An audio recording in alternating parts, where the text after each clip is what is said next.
record di video atau audio. Wes mak, udah rekam. Wes.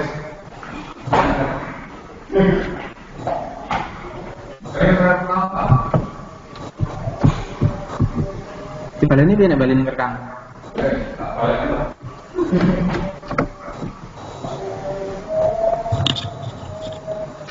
Ya, halo tes, semua bisa dengar suara saya, Pak Rizka?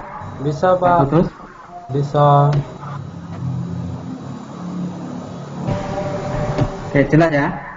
Jelas Pak. Oke, assalamualaikum warahmatullahi wabarakatuh. Waalaikumsalam warahmatullahi. Bentar, ini untuk rekamannya mana? Sudah direkam? Sudah Pak. Sudah direkam? Sementara Pak. Oke, ya, bisa dimulai ya. Pak Rizka Ya. nanti tolong juga ikut merekam ya. Iya, saya juga sudah recording Pak.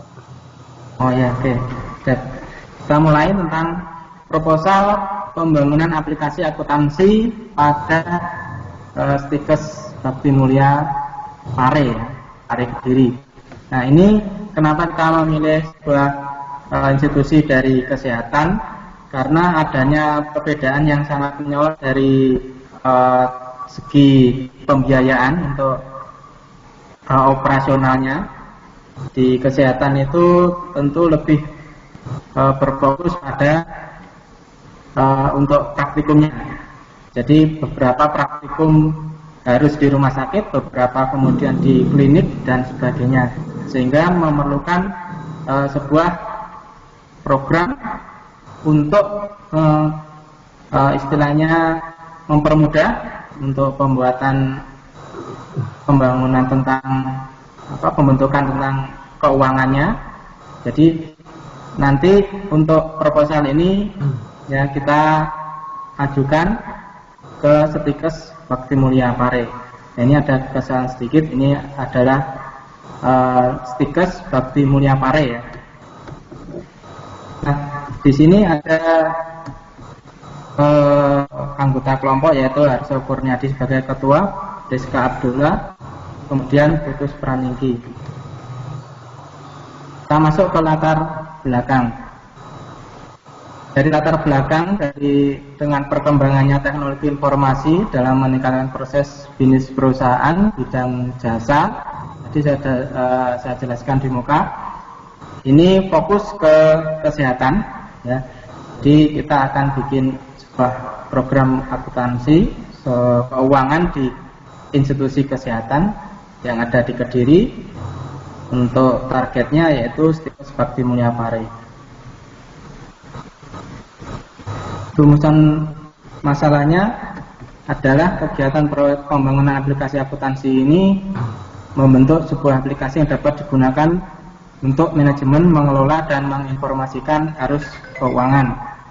Permasalahannya ya, yang muncul adalah bagaimana aplikasi akuntansi tersebut dapat melakukan pencatatan pembayaran mahasiswa dan sekaligus melakukan rekapitulasi absensi karyawan karena berhubungan dengan gaji. Tujuannya adalah untuk lebih mudah melihat arus kas institusi, kemudian absensi, lebih mudah untuk memonitoring terhadap keuangan institusi, kemudian melakukan estimasi akan dana yang dibutuhkan ketika pengadaan aktiva baru. Dapat diketahui rugi laba dari institusi secara cepat, proses pembayaran mahasiswa menjadi lebih cepat dan akurat, kemudian tentang pegawai akan lebih terkontrol dari segi absensi dan sebagainya, kemudian pekerjaan dari karyawan lebih efisien. Ruang lingkupnya yaitu yang pertama pengumpulan data, menentukan konstruksi dan implementasi, testing, instalasi, dokumentasi, pelatihan, dan pemeliharaan. Untuk yang pertama adalah ruang lingkup aplikasi secara umum melakukan pencatatan pembayaran mahasiswa, melakukan rekapitulasi absen karyawan, melakukan pembayaran gaji. Kemudian dapat terintegrasi dengan alat absensi yaitu fingerprint sehingga absensi dapat dilakukan secara otomatis. Kemudian melakukan pencatatan arus keuangan, mengeluarkan laporan yang berkait dengan keuangan, bukti pembayaran mahasiswa dan slip gaji. Secara khusus ya, jurnal umum, kemudian jurnal penyesuaian, ayat jurnal penyesuaian yaitu atau AJB, buku besar, neraca saldo, neraca lajur, rugi laba, perubahan ekuitas, neraca catatan akhir periode aktiva. Nah, sekarang masalah estimasi sumber daya kebutuhan sumber daya ya, estimasi sumber daya kebutuhan sumber daya untuk proyek pembangunan aplikasi akuntansi sebagai berikut. Sumber daya manusia 1 manajer, 7 orang anggota untuk tim proyek, 1 bisa merangkap pekerjaan lain ya di hari lain atau di lain waktu. Material alat-alat yaitu yang dibutuhkan fingerprint, printer, kertas HVS, peralatan untuk instalasi jaringan lokal, infrastruktur pendukung proyek. Kemudian komputer server dan klien sudah tersedia, tidak termasuk dalam anggaran biaya. Berikutnya yaitu untuk pembiayaan. Set function point atau CFP, langkah pertama adalah menentukan dari 5 komponen function point, maka didapatkan nilai sebagai berikut. Untuk user input 30, user output 50, user inquiries 30, internal logical file 25, kemudian external interface 1.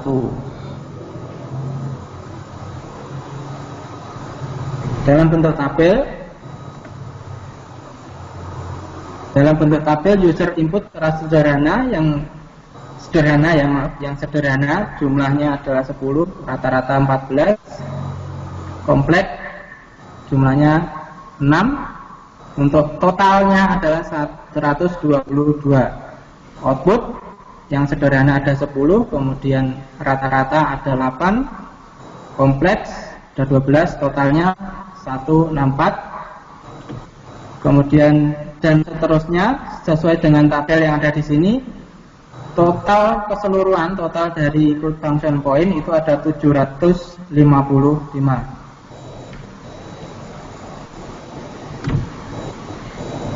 Untuk relative complexity adjustment factor, dilakukan perhitungan bobot terhadap kompleksitas aplikasi dari 4 karakteristik software. Skala penilaian bobot 0 sampai dengan 5. Ini untuk karakteristiknya ada 1 sampai 14. Ini nilai tertinggi pada tingkat kemungkinan reviewable. Kode program nggak jelas ya, maaf ini kurang jelas ya. Nomor 10 ini tertinggi. Kemudian yang kedua adalah tingkat kemudahan dalam instalasi, tingkat kemudahan operasional software.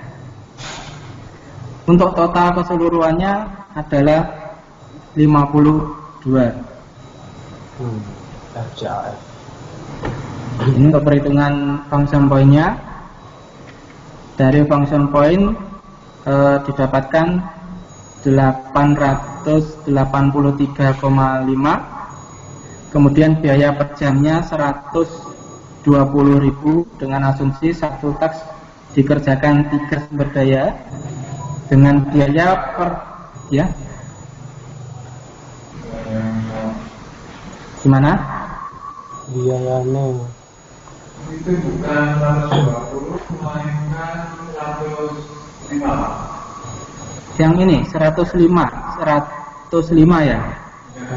Ya. Jadi nanti akan diperbaiki cara 105. Berarti nanti dari jumlah 105 dengan asumsi satu teks pekerjaan 3 sumber daya, satu teks pekerjaan untuk 3 sumber daya manusia dengan biaya per SDM-nya adalah 35.000 per jam. Ini maaf ada kekeliruan di sini. Total dari function point tadi 883,5 dikali 105 ketemu dengan 92,767,500 rupiah. Maka perkiraan biaya yang dibutuhkan dalam proyek pembangunan akuntansi pada Stikes Bakti Mulia Pare itu adalah 92,767,500 rupiah. Untuk waktu, untuk estimasi waktu yang dibutuhkan untuk proyek pembangunan aplikasi akuntansi pada Stikes Bakti Mulia Pare digunakan metode function point. Dari perhitungan function point pada estimasi biaya yang didapat tadi yaitu 883,5 kali 1 jam ya, sama dengan jika dibulatkan 884. Maka 884 per 8 jam ketemu 110,5. Itu dari 8 jam didapat asumsi bahwa dalam satu hari terdapat 8 jam kerja. Jadi didapatkan hasil untuk 110,5 hari. Langkah selanjutnya dari 110,5 hari tadi dibagi 20 hari ya, dibagi 20 hari itu nanti ketemu 5,525. Dari 20 hari didapat asumsi dalam 1 bulan terdapat 20 hari kerja. Jadi untuk pengerjaan proyek untuk Stikes, akuntansi Stikes dibutuhkan waktu 5 bulan 11 hari. Ini untuk struktur. Nah, organisasinya kita sebagai pemilik ya, kemarin saya dapat informasi bahwa kita anggap aja pemiliknya adalah dosen kita Pak Prihandoko, kemudian manajer proyeknya adalah saya sendiri, kemudian kita butuh beberapa tenaga lain dari sistem analisis desain itu kepada Bapak Mahendra Kusuma SEMM akuntansi, kemudian Bapak Rizka Abdullah Iskom. Programmernya adalah Bapak Tutus Praningki, kemudian Yeskel Rudi, sarjana komputer ya, maaf ini ada sarjana komputer. Untuk testernya adalah Aris Purwanto Eskom, kemudian Hayudi Rahmat Eskom. Untuk dokumentasinya adalah Bu Eva Kurniasari RE.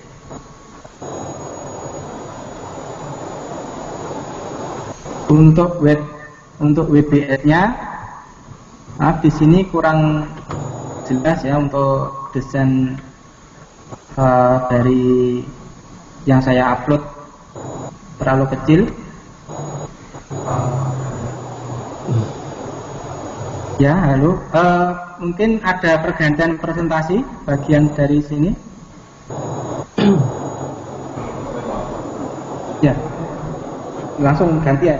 Kita gantian dulu ya Pak Rizka, kita ganti presentasi dari Pak Tutus yang akan menjelaskan di BBS ini. Oh ya bentar, saya mau nyalain lampu dulu.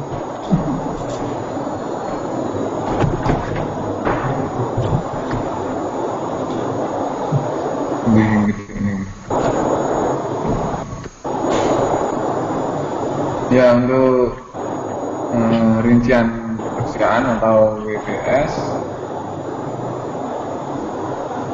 yaitu untuk 1.1-nya yaitu requirement gathering dan analisis, kemudian 1.2 desain, 1.3-nya implementasi, 1.4 testing, 1.5 instalasi, kemudian pelatihan, dokumentasi, kemudian maintenance atau pemeliharaan. Dengan untuk requirement gathering dan analisis ini nanti terbagi menjadi 5 pekerjaan, yaitu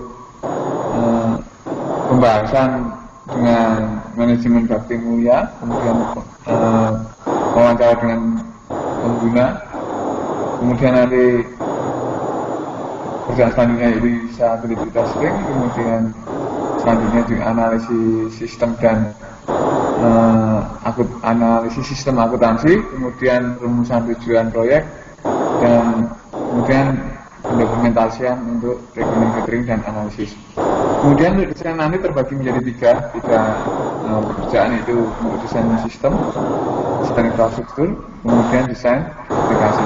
Untuk desain sistem nanti terbagi untuk pembuatan konteks diagram dan DFD, kemudian pembuatan kamus data, proses, desain database, dan terakhir IRD. Kemudian ada yang kurang yaitu untuk dokumentasi desain sistem. Kemudian untuk desain aplikasi terbagi lagi menjadi desain form aplikasi, ada desain report dan dokumentasi desain aplikasi. Kemudian untuk implementasi nanti ada programming atau coding, nanti ada back end dan front end. Kemudian terakhir ada pendokumentasian program. Kemudian testing nanti ada dilakukan oleh tester, yang bertugas oleh tester, dilakukan oleh dengan seluruh perusahaan, uji program, melakukan catatan perbaikan yang perlu diperbaiki, kemudian hal tersebut didokumentasi, kemudian lanjut melakukan perbaikan terhadap program yang salah. Kemudian instalasi, yang pertama yaitu instalasi infrastruktur berkaitan dengan jaringan, karena pihak manajemen bakti mulia menginginkan antara D3 dan S1-nya berbeda DAU-nya, jadi diperlukan sebuah jaringan lokal. Kemudian baru dilakukan instalasi aplikasi. Infrastruktur ini tidak melalui hanya hardware, melalui juga software pendukung. Kemudian dokumentasi, kemudian ada desain sistem, SOP, administrasi proyek, admin manual dan dokumen program, kemudian dokumentasi manajemen proyek.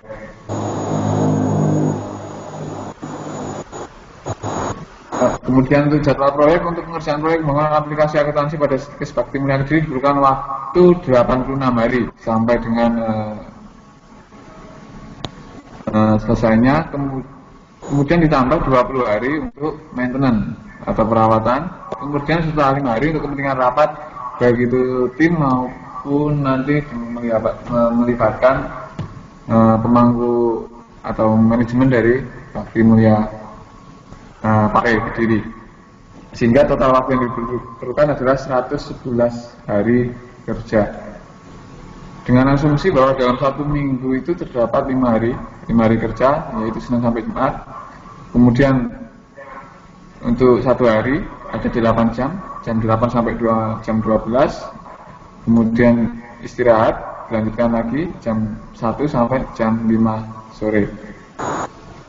Nah, dan dalam pengerjaan ini, jadwal ini pada hari kerja yang sudah ditentukan antara Senin sampai Jumat ini, selama rentan waktu tersebut terdapat 5 hari libur nasional.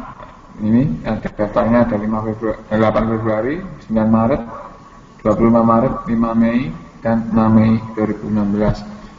Pelaksanaan proyek dilaksanakan pada Januari, mengingat ini sudah mendekati akhir tahun, jadi pihak manajemen dan kami sepakat bahwa lebih efektif jika proyek ini dimulai pada tahun 2016, yaitu pada bulan Januari. Kemudian ini jadwal proyek, mungkin untuk lebih jelasnya nanti bisa dilihat pada file dokumen yang akan dikumpulkan.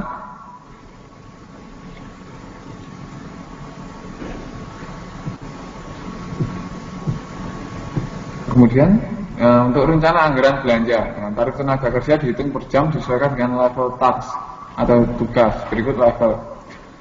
Ini misal Bapak Rizka sebagai requirement and gathering dan analisis, maka dibayar mendapatkan dengan tarif 30.000 per jam. Namun ketika ditugaskan sebagai program nanti diperbantukan sebagai program minimal dan instalasi, maka tarifnya menjadi 35.000 per jam. Saya lihat mungkin nanti bisa didiskusikan lagi apakah ini terlalu murah, karena saya berasumsi ini kita masih belum punya nama ataupun pengalaman dalam proyek-proyek besar. Jadi ya mungkin tim mempertimbangkan dengan tarif seperti yang tercantum dalam presentasi.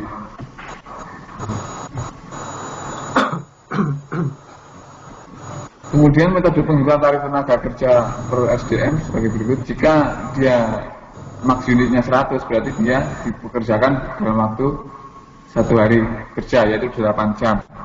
Namun jika max unitnya 50%, maka tarif dihitung berdasarkan 4 jam atau setengah.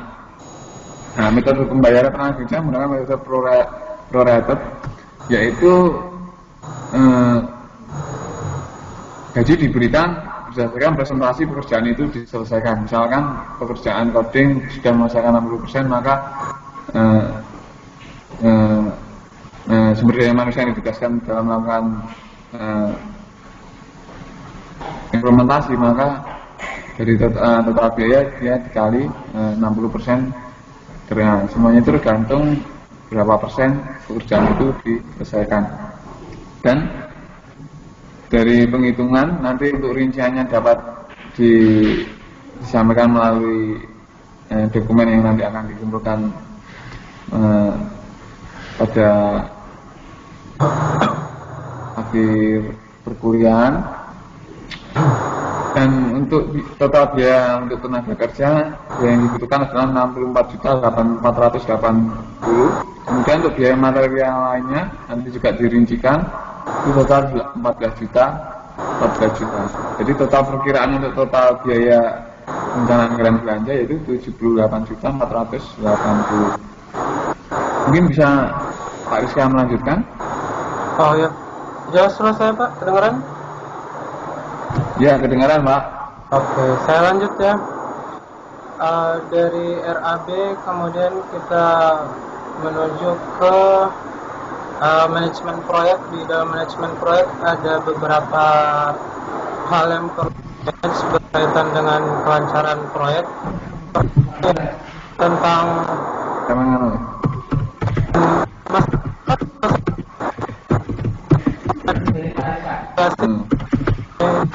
perencanaan komunikasi, perencanaan tentang kebutuhan proyek pembangunan aplikasi akuntansi pada Stikes Bakti Mulia Kediri.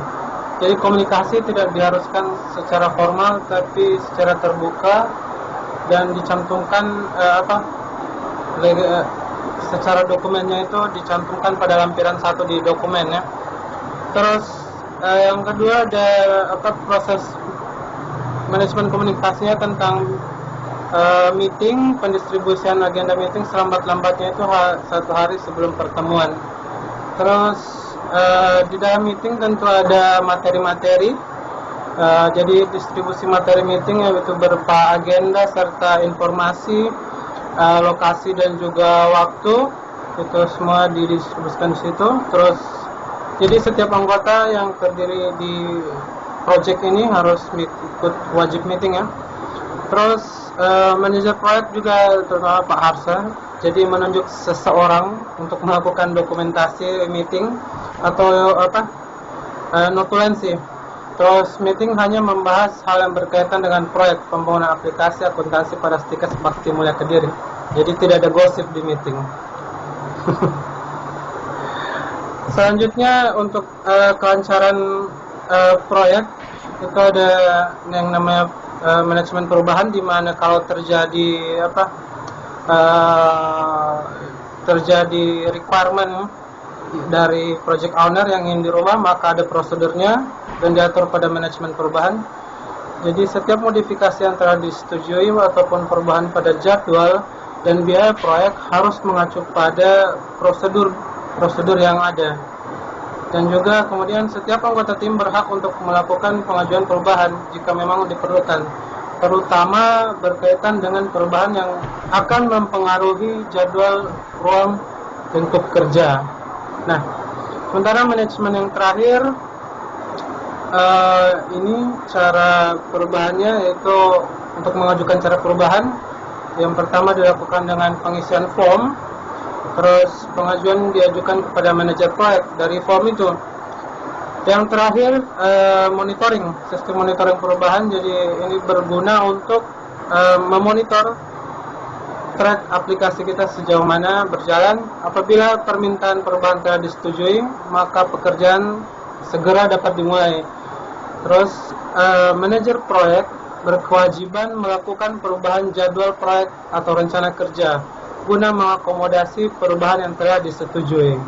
Dan yang terakhir untuk manajemen perubahan ini, kemajuan dalam kegiatan perubahan akan dilaporkan melalui meeting berikutnya. Jadi sekian presentasi dari saya. Silakan saya kembalikan lagi kepada Pak Tutus dan Pak Harso yang ada di Kediri.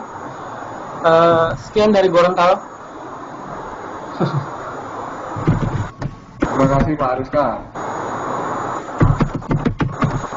Oke Pak. Mungkin ada penambahan untuk manajemen risiko atau kualitas? Karena belum sempurna, kita perlu rumuskan lagi terlebih dahulu. Oh iya Pak, oke Pak. Mana? Manajer proyek? Pak Arso? Di sini Pak. Kamu ini.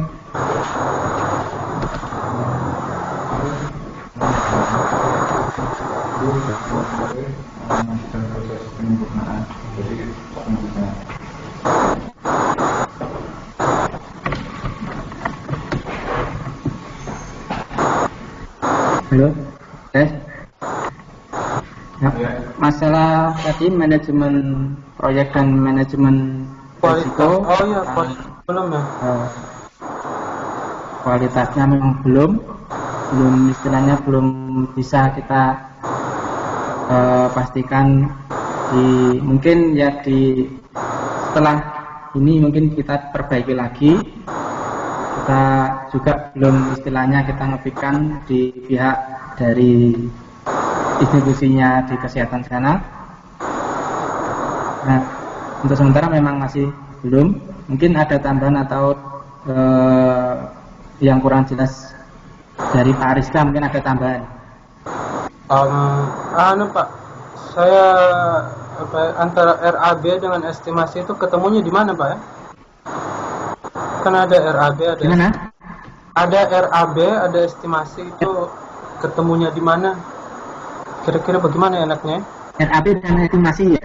Iya, kan ada perhitungan function point kan menghasilkan estimasi, terus ada RAB juga. Perhitungan nanti di harga kira-kira masuk mana tuh? Oh iya, untuk itu nanti kita kirim file yang sudah jadi ya, dalam bentuk file juga nanti kita diskusikan ya, setelah ini didiskusikan lagi ya, kurang lebih seperti itu. Jadi kita akan kirim file yang sudah jadi ya. Gimana Pak Tutus?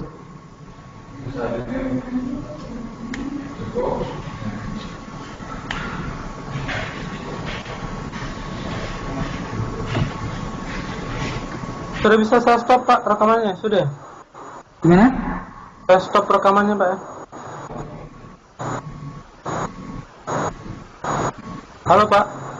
Ya, jadi Pak Rizka kurang jelas. Pak Rizka diketik aja Pak, diketik.